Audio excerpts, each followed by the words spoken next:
what I've been doing is letting them play and letting them get full on into just playing mode and not thinking about anything, but being really reactive and excited. And then call them to come to me. Good.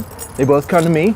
And in order to do this exercise, you gotta have leashes on. It's way easier if you have a leash. And then, as awkward as it can be with two dogs, you just have them sit. And if they're not right next to each other, it's not the end of the world, but the important thing is that they're both following the command sit.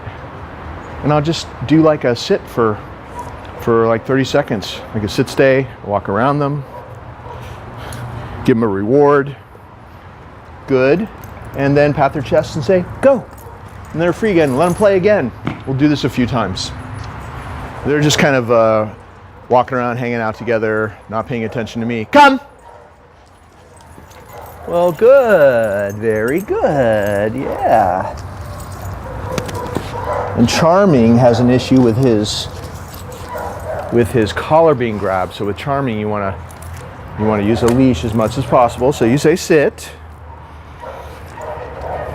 And I have a long line on Cleo, so you get to practice another version of a sit stay, where maybe you walk between them and walk back. This is really good, because every time you have them sit, if they don't sit, perfectly next to each other, you can just kind of walk around. No.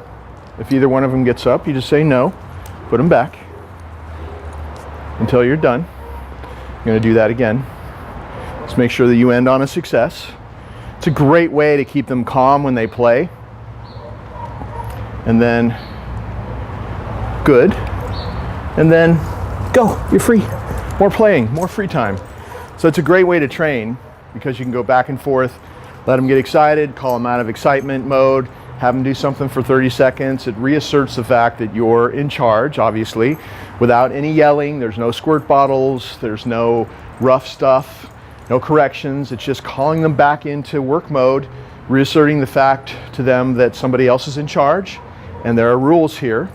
And what you get is you get the dogs starting to be really calm around each other. And yes, they'll play, but if you practice this with dogs for a while, they don't get to that crazy play level where things get out of control, because they know that somebody's in charge and there's structure here.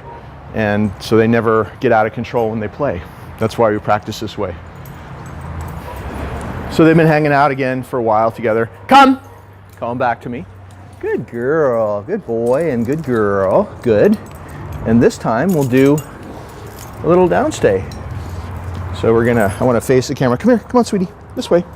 We'll say down, and everybody's going to go into a down. Excellent. And then we'll practice a little downstay. This is going to be a little bit harder because of the way that we release them out of a down, of course, is we don't just let them pop up and run off. We got to release them, have them come back into a sit and release them from a calm sit stay. But still, there's a way to do it if you practice this with two dogs. So they did a nice little downstay there. Okay, come on. Sit, and then release them from a sit. Go, and more playtime.